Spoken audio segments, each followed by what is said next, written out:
Hey guys, this is Ramification with Power Gamers Podcast, bringing you part 3 of our Phantom Dust Remaster remake. We're super excited to bring you this game. I know I didn't do audio commentary for the first two. It wasn't necessary, of course, for part 1 because it was just the opening cinematic. And for part 2, I felt a bit sick. So still, I plan to include audio commentary for the rest of these. Not going to be talking too much, only mentioning things where they're relevant, some tips and tricks based on my experience with the game from 13 years ago, and just trying to make the experience just a little bit more interactive, right? So what we did last time, we finished the preliminary missions, and now we have to do some team missions with Chunky. He's gonna be on the main floor, so we're gonna head over there to begin those team missions.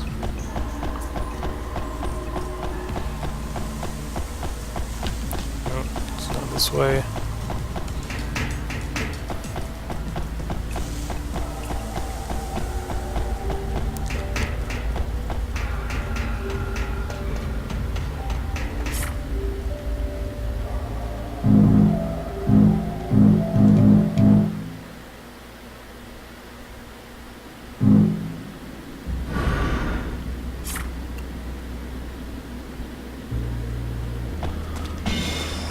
Okay, so this one he wants us to focus on defensive skills.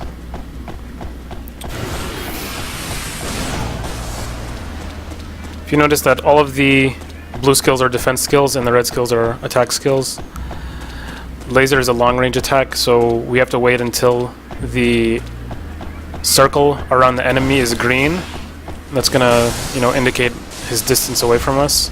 Psychosphere is medium, and Parabola effect, so it's gonna arc. I'm gonna wait until the debris is kind of cleared, then I can shoot this towards him. The tree's in the way, and I don't want to waste this. This is a single use, as we can see. Okay, so he got a nice dodge there. I'm gonna wait and check out the other skills because this is one of the smaller maps, if not the smallest map in the game, if I remember. So laser isn't gonna be really that effective. I'm just gonna spam bullet of fire here against him. And he's using his own flash barrier well. Bullet of fire is a medium distance spell. This is something that you want to use when the circle around the enemy is yellow.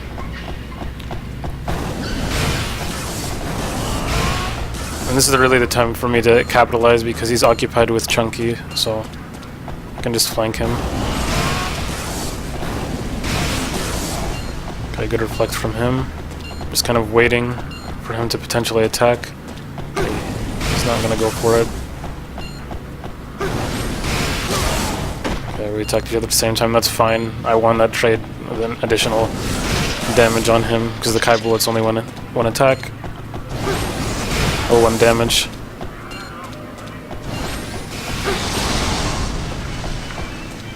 Another thing about the defensive skills is, notice Flash Barrier is very cheap, it costs 2. But because its defense is only 2, any attack that does 3 or more damage will just break the skill, and it won't be usable anymore. So now he's getting super sluggish.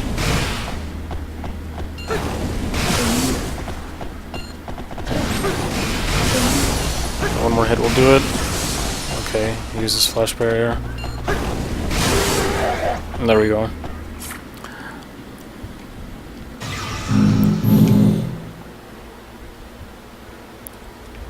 So again, the main thing with these skills is just using them at their optimal time. Keeping distance when needed. Like if I wanted, I could go across map and shoot laser, but that's just simply not as effective as using bullet of fire up close, at mid-range.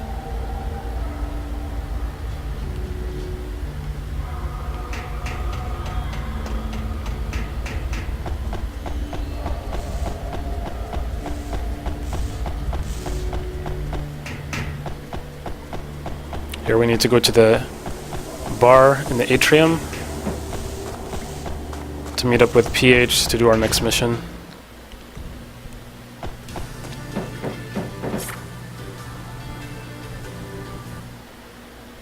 This guy's not exactly thrilled, as we can see, to do this mission, but that is his job.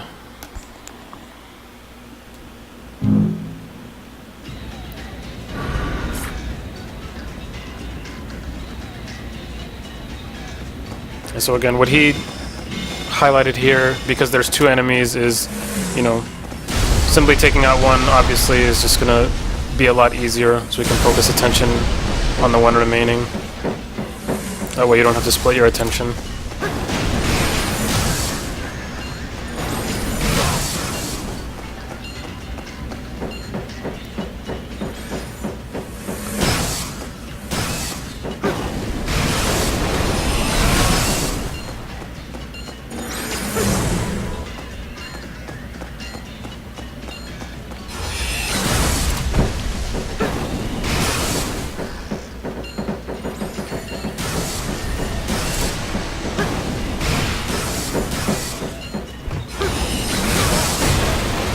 You can jump in midair and do certain attacks. Bullet fire is a good one, so you can dodge and attack at the same time. Okay, so Skoto's down, we have to worry about Anthro.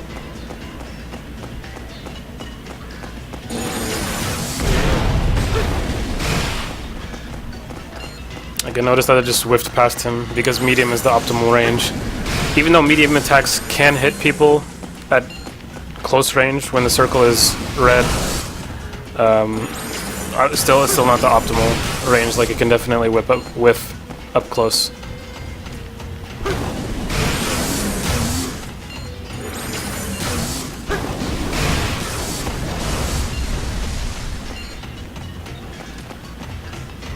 Here, when enemies take sufficient damage, or they get hit into a wall or something, and they get knocked down, they'll have that invulnerable period, because otherwise it would just be really impossible for opponents to do anything, especially in multiplayer. So that period, you want to just learn the timing of how long their invulnerability takes. It's about 2 to 3 seconds. So you want to just release your attack just before the invulnerability finishes, and then have it hit them as they become susceptible to damage again. So again, the structure of this game is actually quite incredible, because it's basically, you know, you have 30 skills. They haven't, at this point in the game, they don't go over doing a custom deck list or arsenal, which is what it's called, but they will mention, you know, just your different skill sets, but eventually you'll get to the point where all of the credits that we've been building up with each of these missions, 500 credits each, is going to be used towards buying new skills so we can make our own custom deck, or custom arsenal, to use the term. I use the term deck because this game is compared to, it's kind of a 3D card game, because you have aura particles, which is kind of your mana, right? Usually you want to put like 10 to 12 of those in your deck, depending on the, you know, objective of the deck. So, you know, down the road we can do more detailed analysis with custom decks and the like when that comes up in campaign. So now we have to just go back to the battle terminal where we originally were with the preliminary missions with Meister.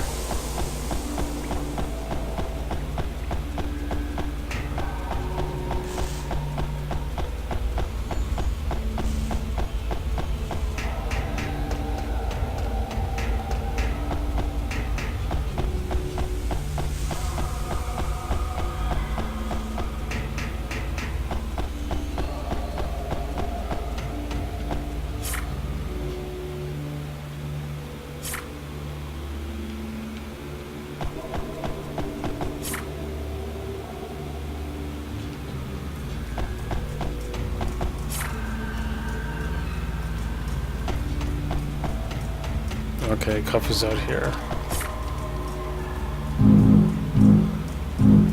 As you can tell, it's a little bit tedious sometimes with the way the campaign is structured. It's just kind of like you're walking around this, you know, pretty generic hub underground to find different people and then just get the missions done with them. But you know, the tediousness aside, like there's just so much depth in the core game with understanding the skills, timing your attacks, you know, kind of analyzing your opponent's game plan as well, because there's, as we're going to see, there's just so many different types of deck. You can play your race decks, you can play a defensive style, you can play a mill deck and wait for your opponent to use up all of their skills and just play like super defensively. Once they use up all their skills and there's no more skills for them to use, then they're going to slowly take 1 damage at a time until they die. So there's very many strategies that can be used.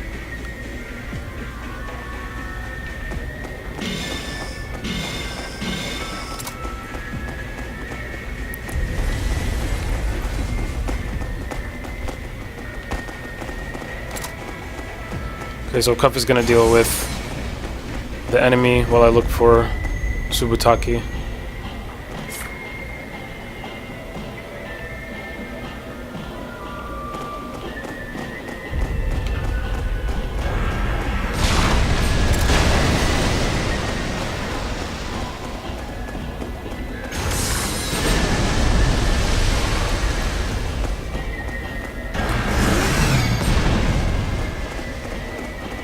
You'll notice that a lot of the single attack moves are knockdown because they're extremely powerful. So once I use it, you know, I won't have that particle again, of course. Or that skill again. Wow. Okay. Yeah, that was a strange event right there. I think I got hit by Cuff's Psycho Knife at the same time as him finishing off the opponent.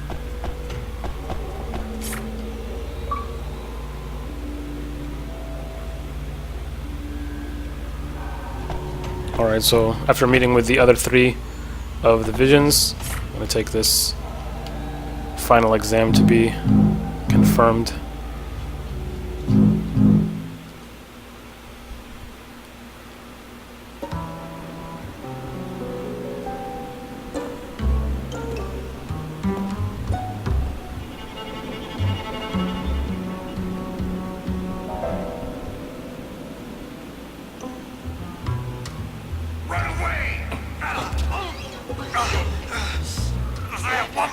She's been after you from the start!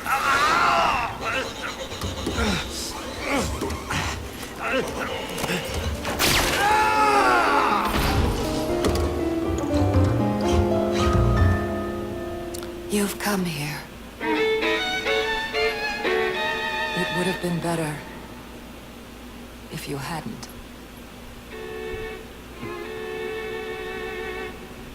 But now that you have 2 choices. Continue living underground, or stay on the surface world and die. You're better off staying underground, you know. Forget all of this. Enjoy your life deep within the earth.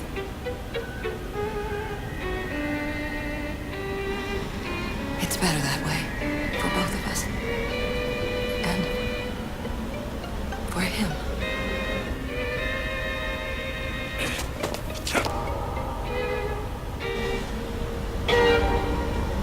Well then, I have no choice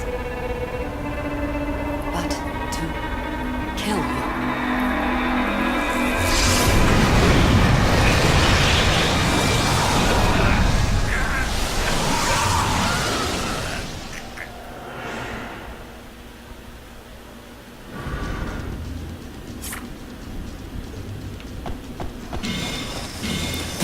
So much for the exam training with Meister. Freya is a pretty important character. It will be more clear as the story progresses.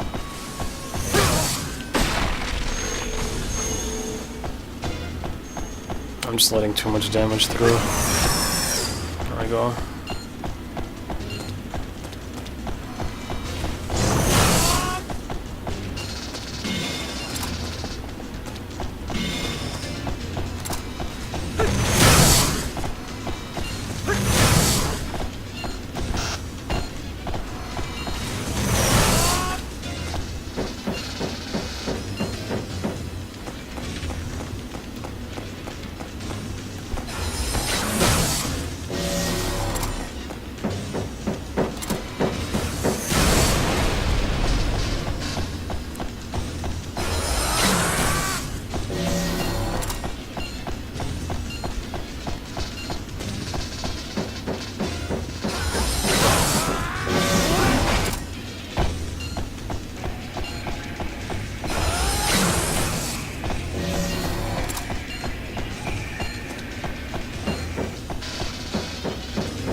Okay, a vacuum slash is what I needed. If I hit her with 2 more blasters and a vacuum slash, that should do the trick.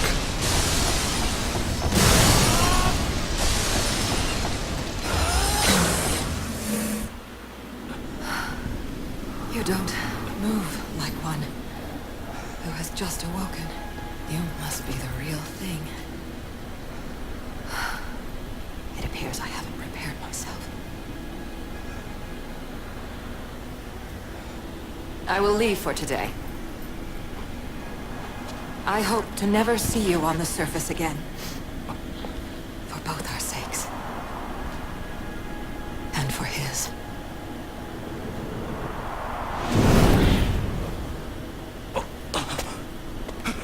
Stop! Don't go after her! I told you before. You'll lose your memory again. If you stay on the surface too long. We've been out too long already. We must go back under.